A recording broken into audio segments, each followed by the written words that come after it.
Една жена от Ливърпул на име Ребека Мелия, която е бременна, твърди, че е успяла да види призрака на своята покойна майка в снимка от ултразвук. Това е една от най-необичайните случки с призраци, на които сме попадали. Когато Ребека получила обратно снимката от прегледа и имала малко време да я разгледа внимателно, веднага разпознала лицето на своята майка, точно до бебето и той.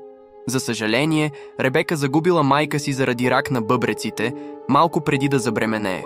След 3-годишна битка с болестта, майка й починала. Но дори и днес, цялото семейство твърди, че усещат присъствието на майката на Ребека около тях. Ким Дейвидсън била на езеро с приятел и техните 3 деца. Всичко изглеждало нормално, докато не направили снимка. Когато тя излязла, зад тях се появила призрачна фигура на момиче, което сякаш се надвесвало над семейството. Изображението е наистина плашещо. Когато Ким видяла допълнителната фигура на снимката, веднага се свързала с историци и експерти по паранормалното.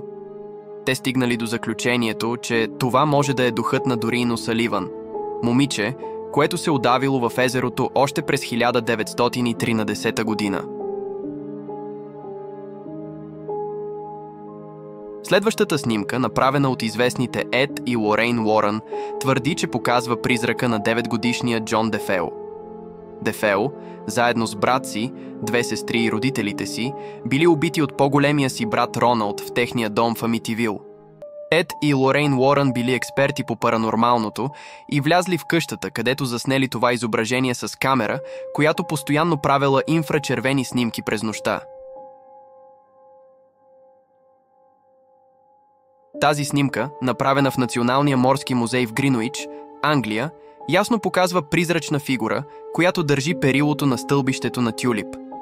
Фотографските експерти се съгласили, че изображението не е манипулирано, което го прави считано за истински пример за съществуването на призраци.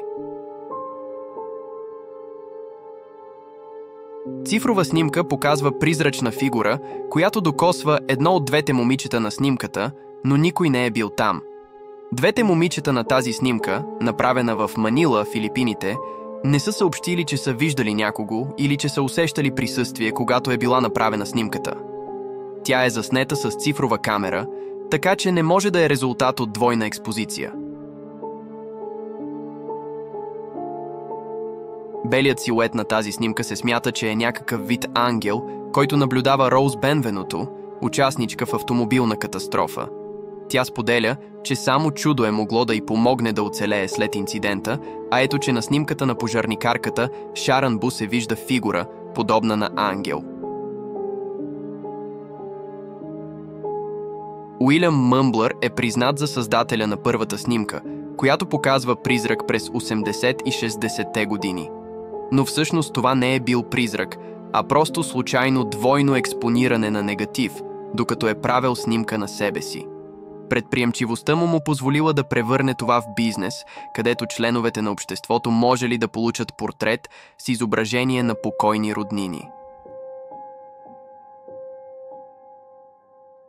Тази снимка е направена от Мейбъл Чинари през 1959 година.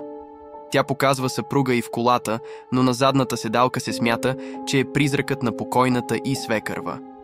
Докато паранормалистите вярват, че изображението е истинско, други го обявяват за случай на двойно експониране. Тази странна визия е заснета от камера за видеонаблюдение в болница. На нея се вижда демоничен дух, който изглежда стъпква леглото. Според информацията, човекът в леглото е починал късно след това. Две момчета седят щастливо на скута на майка си, но един доста ужасяващ и неочакван гост също е присъствал на снимката. Той е висял зловещо от гредите. Твърди се, че снимката е фалшицирана и че фигурата всъщност е добавена изкуствено. Дали е така? Оставям вие да прецените.